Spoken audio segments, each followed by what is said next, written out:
jardim. Amém. Graça e paz. Feliz Dia das Mães para as mães presentes e mesmo para as que não estão presentes, né? Então, eu vou falar hoje sobre o seguinte título: A Mãe de Jesus, né? Dentre todas as mães, queremos homenagear aquela mãe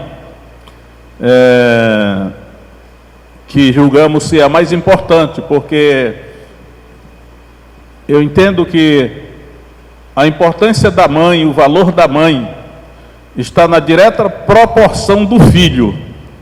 Eu acredito que a mãe, ela tem um papel educador na vida dos seus filhos, né? Eu fico sempre impressionado quando eu leio o Antigo Testamento, que tanto o livro de Reis como o livro de Crônicas, ele apresentam uma biografia dos reis de Israel e dos reis de Judá, né? O livro de Reis apresenta o mais voltado para os reis de Israel, e o livro de Crônicas dos reis de Judá. E após descrever a vida daquele rei, o seu ministério, por assim dizer, o seu governo, sempre termina dizendo assim: a mãe dele era fulana, né? É impressionante. Eu vou só grifando na minha Bíblia assim de vermelho o nome da mãe do rei, né? Ele era filho de fulana, o nome da mãe dele era tal. Poxa vida, por será que Deus sempre deixa no final da história de um rei de Israel o nome da mãe? E aí eu entendi ao longo dos anos que o que Deus está querendo dizer é que a vida daquele homem que governou a nação de Israel, seja para o bem, seja para o mal, ela teve grande influência da sua mãe. Até porque é uma questão lógica, né? Quem mais passa tempo com a criança é a mãe. Pelo menos normalmente é assim, né? Hoje em dia a sociedade está muito mudada, mas de qualquer maneira, a pessoa que mais convive com o filho é a mãe. E, portanto, recebe mais influência da mãe normalmente. Começa que a mãe passa 9 meses com a criança no seu ventre. E aí, nos primeiros dias, né, ela vai convivendo. Acredito que o plano de Deus é realmente que a mãe convivesse mais tempo com os filhos, para exatamente influenciá-lo. Agora, em virtude da sociedade estar muito modificada, hoje já é muito difícil, né, a mãe passar tempo com os filhos. Portanto, a influência da mãe na vida dos filhos pode ter diminuído. Mas, de qualquer maneira, a maior mãe é aquela que gerou o maior filho, né?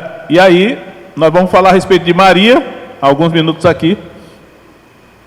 Mas nós não vamos deificar Maria, né, porque nós estamos lidando com Satanás. Satanás, ele é astuto, ele tenta nos enganar, né, ele tenta perverter a palavra de Deus, ele tenta usar os sentimentos humanos, especialmente em relação à mãe, para torcer o sentido. Então, nós não vamos deificar, significa endeusar. Maria não era uma deusa.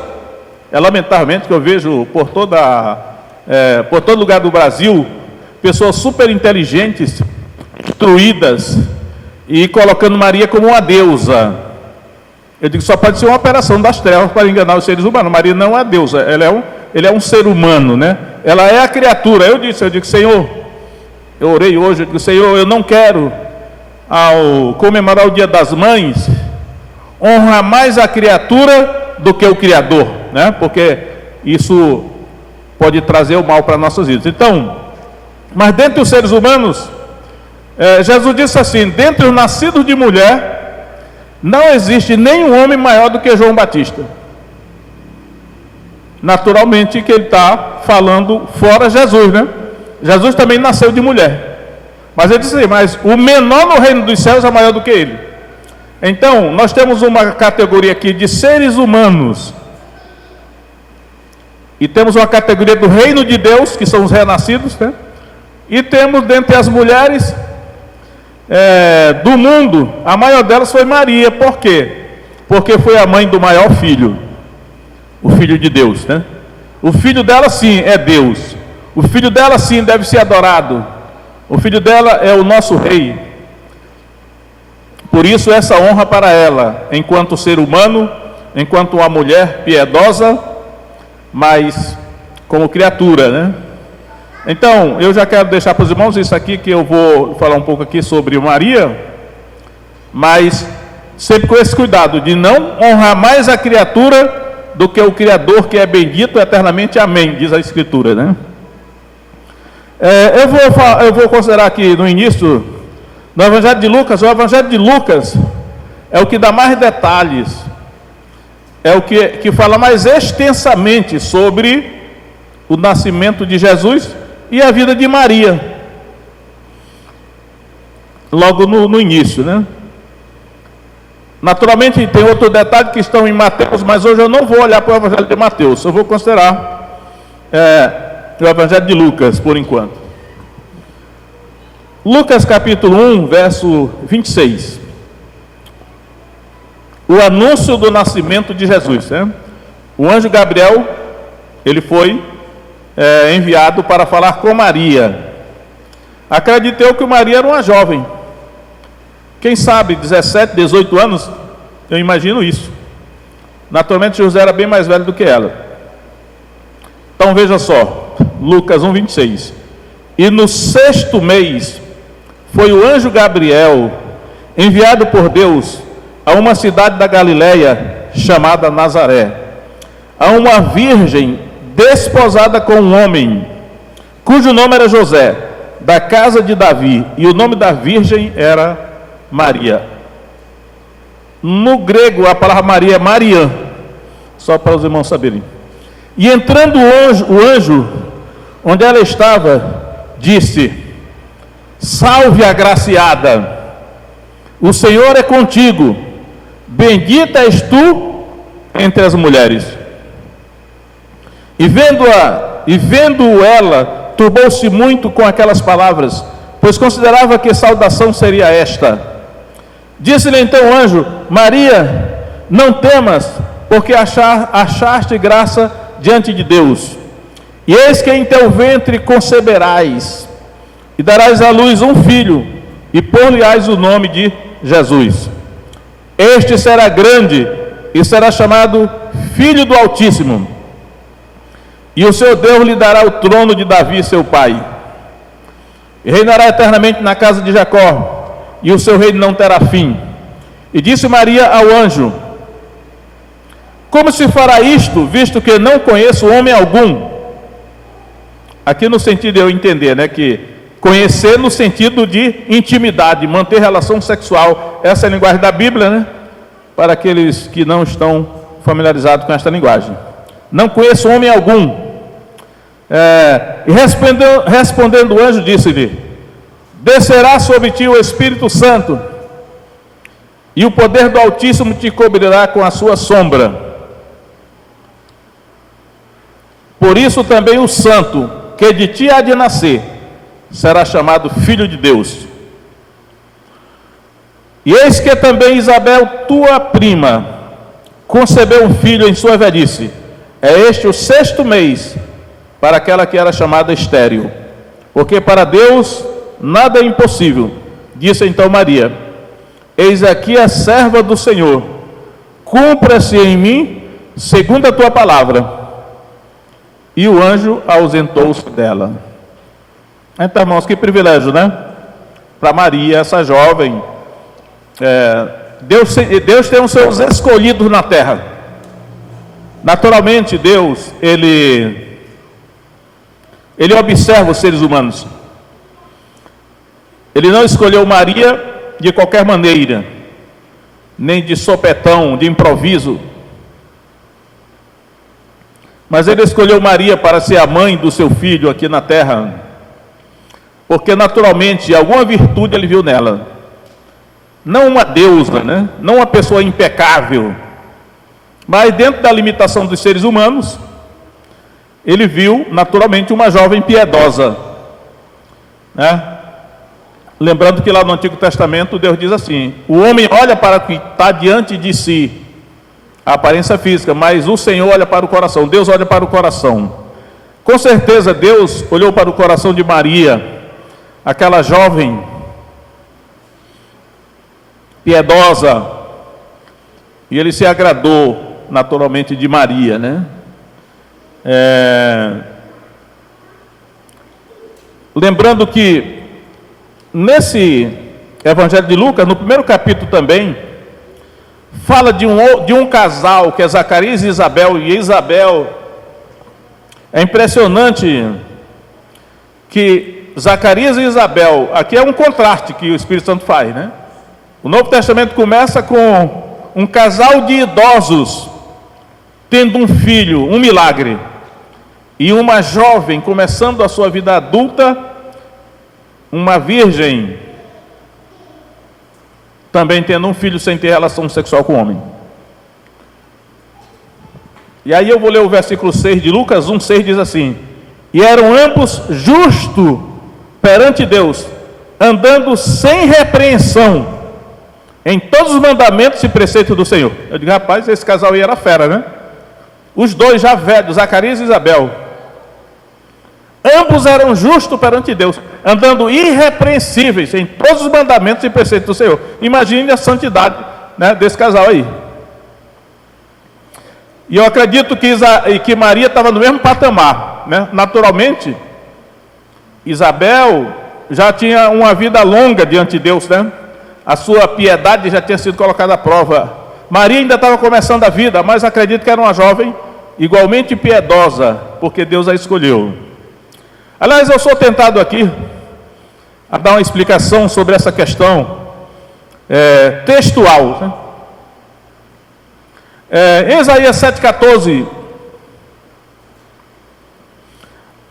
a profecia de Isaías 7,14, que diz: eis que a virgem conceberá e dará à luz um filho, e o seu nome será chamado Emanuel. No capítulo 1 de Mateus, eu disse que não ia usar Mateus, sou tentado a usar, né? Mateus diz assim: Emanuel significa Deus conosco. E aí, dentro da controvérsia teológica que está envolvida aqui no texto, dizem os estudiosos que a palavra alma em hebraico significa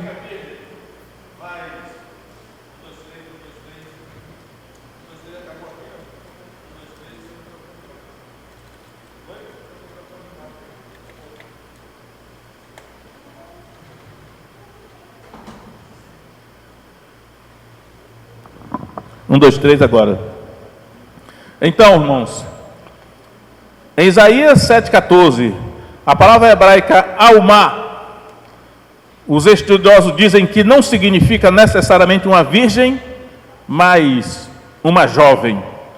Por isso que aqueles que descreem, eles dizem assim: não significa que Maria era uma virgem, ela era uma jovem, porque a palavra hebraica alma significa principalmente uma jovem, não necessariamente uma virgem. Só que os tradutores do Antigo Testamento grego, chamada Septuaginta, eles traduziram a palavra alma do hebraico para o grego pela palavra partenos, e partenos sempre significa uma virgem, não uma mulher jovem. Para mim o Espírito Santo matou a pau, e tirou a dúvida, até porque a impressão que eu tenho é que a tradução da Septuaginta foi inspirada pelo Espírito Santo, porque sempre que ela é citada no Novo Testamento, e eu vejo que o Espírito Santo mudou vários sentidos do Antigo Testamento, quando ele traduz para o Novo Testamento, muda o sentido, e só o Espírito Santo tem autoridade para mudar o sentido na direção da verdadeira interpretação. Para só dizer claro que não resta nenhuma dúvida que Maria era uma moça virgem. E aí eu digo que foi uma honra para Maria ser visitada por um anjo. Imagina, foi o anjo Gabriel.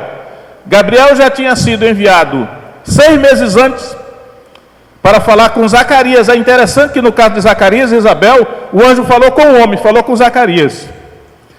Zacarias tudo indica que era o sumo sacerdote, porque ele estava oferecendo um incenso dentro do Santo dos Santos, onde ficava o altar de incenso.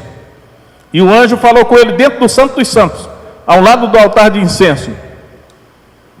E ele falou: tua mulher vai ter um filho, e o nome dele será João. Aí ele vai dizer a respeito do nascimento de João. E no caso aqui aí nós dizemos assim, José e Maria, o anjo não falou com o homem, falou com a mulher, no caso Maria. Mas impressionante que é o anjo Gabriel, por isso o anjo Gabriel é chamado geralmente como o anjo mensageiro, eu não me lembrei da palavra que o anjo da anunciação, porque esse mesmo Gabriel aparece também para Daniel, 6 séculos antes. O anjo Gabriel também aparece para Daniel em resposta à oração. No caso de Zacarias, o anjo diz assim: Zacarias, a tua oração foi ouvida. Ou seja, ele veio a Zacarias em resposta à oração daquele sacerdote. E no caso de Maria, acredito que tinha alguém orando, né? Porque geralmente o anjo vem em resposta à oração. Deus responde às orações dos céus enviando um anjo. É porque nós não vemos o anjo, mas ele está aí, em resposta à oração. E aí eu acredito, naturalmente não era Maria que estava orando, porque Maria era nova, né? Uma mulher nova, ela não está assim ansiosa para ter um filho, ou até para ser mãe do Messias, né? Porque os judeus esperavam o Messias naquela circunstância ali, como até hoje esperam também. Acredito que José também não estava orando, porque ele já era noivo dela. Em termos aqui do idioma português, eles eram noivos, apesar que algumas versões dizem casados, porque o compromisso deles era tão forte que se um morresse, o outro ficava viúvo, na cultura judaica. Às vezes eu não sei se é a cultura judaica ou na cultura de Deus, né? Porque a cultura judaica geralmente foi revelada por Deus. E então, se não era Maria que estava orando, nem José, quem é que estava orando para que o anjo veio? Eu acho que quem estava orando era aquele outro casal que aparece no início do Evangelho, Simeão e Ana, intercessores, né? Vamos ver lá.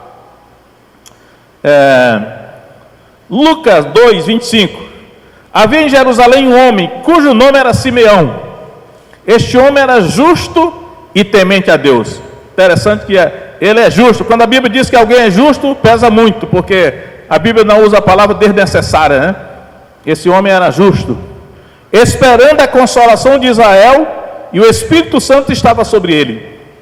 E fora revelado pelo Espírito Santo que ele não morreria antes de ter visto o Cristo do Senhor, ou seja, o Messias, que todos eles esperavam, pelo menos os piedosos, né?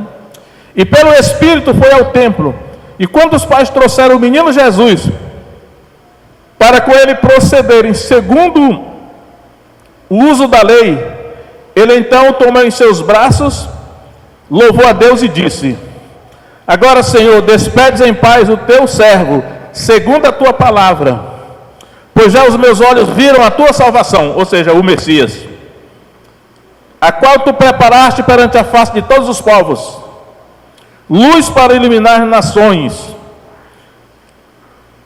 e para a glória do teu povo Israel. E José e sua mãe se maravilharam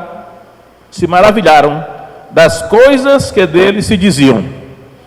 Agora, irmãos, eu vou marcar aqui o verso 34, que há uma profecia para Maria. Ali estavam presentes José e Maria, era o pai e a mãe. Mas Simeão, que era profeta naturalmente, ele profetizou para Maria. Então diz assim, 2:34. Então Simeão os abençoou e disse a Maria, sua mãe: eis que este é posto para queda e elevação de muitos em Israel, e para sinal que será contraditado. E uma espada traspassará também a tua própria alma, para que se manifestem os pensamentos de muitos corações. Olha só que profecia.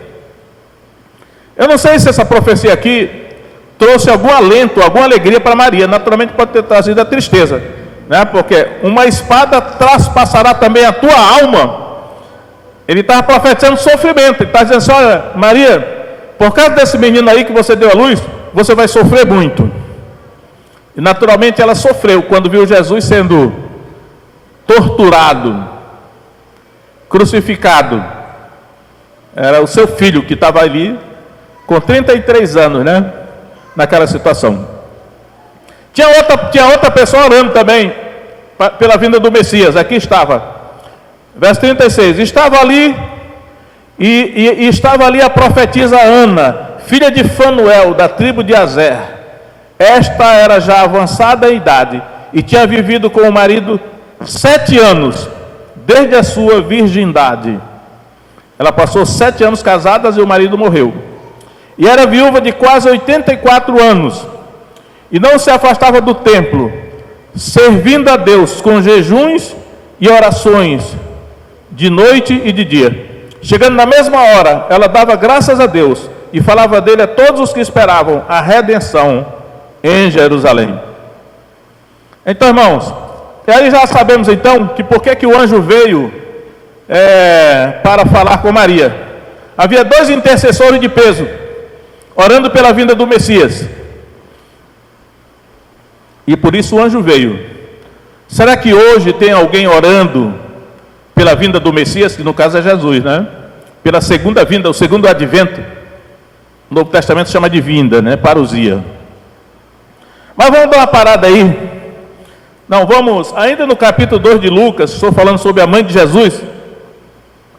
Quando o menino tinha 12 anos, eles foram a Jerusalém para a festa da Páscoa.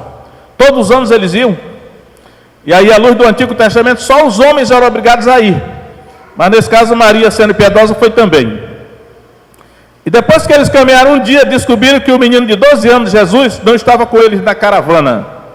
Eles voltaram para Jerusalém e procuraram 3 dias. E depois de 3 dias, eles encontraram o menino de 12 anos, um adolescente ou pré-adolescente, no templo, conversando com os teólogos, os doutores, ouvindo-os e interrogando-os. E olha o que Maria falou. Eu acho interessante que José estava presente também nessa hora aqui, só que quem falou foi Maria. Olha só, Lucas 2, 48.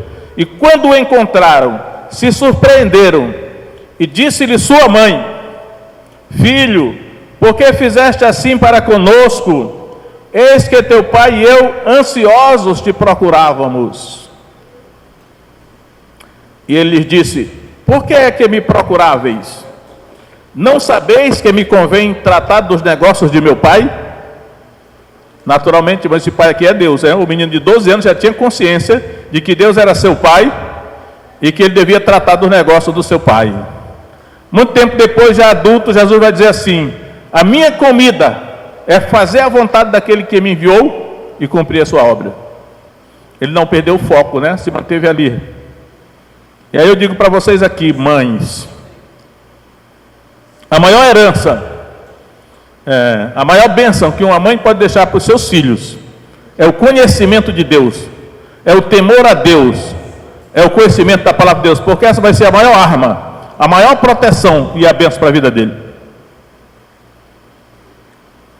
Agora, irmãos, eu vou saltar lá para o Evangelho de João, porque no capítulo 2, o Evangelho de João começa com o casamento de Caná da Galileia, e a mãe de Jesus está lá. Estamos acompanhando essa mãe, o nascimento do filho com 12 anos, agora ele já adulto, iniciando o seu ministério. Jesus tinha 30 anos, idade em que o sacerdote começava o seu ministério. Então, João capítulo 2, verso 1. E ao terceiro dia fizeram-se umas bodas em Caná da Galileia, e estava ali a mãe de Jesus. Foi também convidado Jesus e os seus discípulos para as bodas, festa de casamento. E faltando vinho, a mãe de Jesus lhe disse: não tem vinho. Eles: não têm vinho.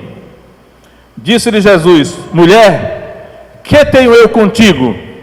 Ainda não é chegada a minha hora. Sua mãe disse aos serventes: fazei tudo quanto ele vos disser. Então, irmãos, só esse texto aqui já merecia um sermão, né? Eu estou usando a palavra sermão de propósito, né? Porque o diabo gosta muito de estigmatizar as palavras. Sermão se tornou uma palavra estigmatizada, né? Se tornou uma coisa desagradável. Mas sermão é o termo técnico para o ensino da palavra de Deus, nesse caso aqui. Então, geralmente os tradutores colocam assim: puxa, percebe que Jesus parece que foi duro com a sua mãe. E geralmente os tradutores colocam assim: o termo mulher não é depreciativo entre os judeus, para amenizar a coisa, né? Porém, olhando à luz da escritura toda, essa palavra que Jesus falou com a mãe dele, mulher, diz muita coisa. Normalmente o rei de Israel teria dito assim, Salomão disse: fala, minha mãe, o que você deseja? E Jesus falou mulher. Mulher, Jesus se dirigia para um estranho. Eu entendo, irmãos, será que isso aqui tem instrução para todos nós? Porque agora Jesus tinha 30 anos, a maior idade entre os judeus. Ele está dizendo assim: minha mãe, eu não sou mais uma criança. Você não pode querer me manipular. Você não pode querer dar determinadas opiniões na minha vida, porque é uma tarefa messiânica, eu tenho consciência dela. Ele disse: não é chegada a minha hora. Quando ele disse mulher, é como se ele estivesse dizendo assim: agora eu sou o Criador, agora eu sou o Messias, agora eu sou o Senhor. Você é uma criatura, apesar da nobreza, né? Apesar da fidelidade, mas é um ser humano sempre é passivo de erro. E aí eu posso imaginar aqui as mulheres de hoje, né? Não sei, provavelmente são todas, mas algumas talvez tenham a tentativa de tratar os seus filhos de 60 anos como menino. Esse menino, porque ela se acostumou a ver como menino desde criança, né? E agora não vê mais que aquilo não é mais um menino, mas um homem. E às vezes um homem que é o governador do estado, o presidente da república, é uma pessoa adulta, com autonomia e independência, diante de Deus inclusive, para não precisar ser manipulado pela mãe. Para mim, Jesus está dando uma tremenda lição e orientação aqui. Se mulher, agora eu estou esperando o sinal do meu pai para começar o meu ministério. Ainda não é chegada a minha hora. Naturalmente, Maria não se ofendeu, né? Dizendo que ela não se ofendeu porque ela entendeu a situação. Mas foi uma experiência assim de a mãe de Jesus lidando com ele. Ser a mãe do Messias, ser a mãe de Jesus não era fácil, naturalmente. Acho que ela cumpriu muito bem o seu papel. Só que agora chegou aos 30 anos de idade, ele iria começar o seu ministério. Mas, avançando mais do Evangelho de João, eu quero ir lá para o capítulo 19 de João, de olho nessa mulher chamada Maria, mãe de Jesus.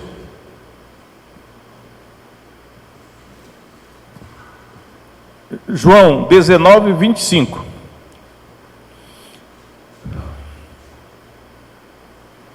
E junto à cruz de Jesus estava sua mãe e a irmã de sua mãe, Maria, mulher de Cleófas, e Maria Madalena. Por isso que fala as 3 Marias, né? Tinha 3 Marias aqui, ao pé da cruz. Ora, Jesus vendo ali sua mãe, e que o discípulo a quem ele amava estava presente, disse à sua mãe: mulher, eis aí o teu filho. Percebeu aí que ele manteve o tratamento mulher para ela? Ele poderia ter choramingado: mamãe, me ajude, mamãe, né? Mas Jesus disse: mulher, eis aí o teu filho. Que era o discípulo João, né? O mais novo dos apóstolos, o único que estava ao pé da cruz, não tinha fugido. O motivo, não sei se era coragem, quem sabe, pode ser, né? Depois disse ao discípulo: eis aí a tua mãe. E desde aquela hora o discípulo a recebeu em sua casa. Ou seja, mais uma lição que eu vejo aqui na vida da mãe de Jesus, é que Jesus mesmo naquela cruz, já sendo crucificado ali, ia ser morto, ele sabia, teria que se ausentar da terra, mas ele não deixou a sua mãe desamparada, né? Aí vem uma lição agora para os filhos, né? Que devem amparar suas mães. Jesus, na certeza de que ele não poderia estar presente na vida da sua mãe a partir dali, pelo menos não fisicamente, ele incumbiu o apóstolo João, o mais novo dos apóstolos, creio eu, de cuidar da mãe dele como se fosse filho dela. eis aí a tua mãe. Aí disse, João entendeu, pô, desde aquela hora, aquele discípulo recebeu em sua casa. Jesus não deixou a sua mãe desamparada. Será que foi por isso que João foi o único apóstolo que não morreu martirizado, mas morreu provavelmente de velhice? Em Éfeso, onde até hoje deve estar o túmulo dele? Será que nós podemos extrair daqui aquele mandamento, honra teu pai e a tua mãe, que é o primeiro mandamento com promessa, para que te vais bem e ser de longa vida sobre a terra? Acredito que sim, né? Ou seja, filhos, não desamparem suas mães, é responsabilidade sua, amparar as suas mães seguindo o exemplo de Jesus. E aí, irmãos, para finalizar, a última vez que nós vemos a menção de Maria, ela está no dia de Pentecostes.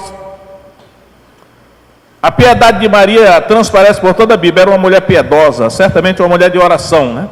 Porque dentre aqueles 120 discípulos que estavam no cenáculo, no dia de Pentecostes, com certeza ela estava lá. E todos os filhos também, né? Porque no princípio, seus irmãos não criam em Jesus, mas depois que ele ressuscitou, todos creram. E passaram juntamente com a sua mãe a ser discípulos dele. Então veja Atos capítulo 1.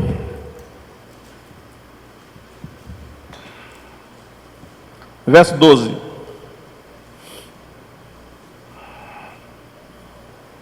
Depois que Jesus foi assunto aos céus, elevado aos céus, encoberto por uma nuvem, diz aí, Atos 1:12. Então voltaram para Jerusalém, do monte chamado das Oliveiras, o qual está perto de Jerusalém, à distância do caminho de um sábado.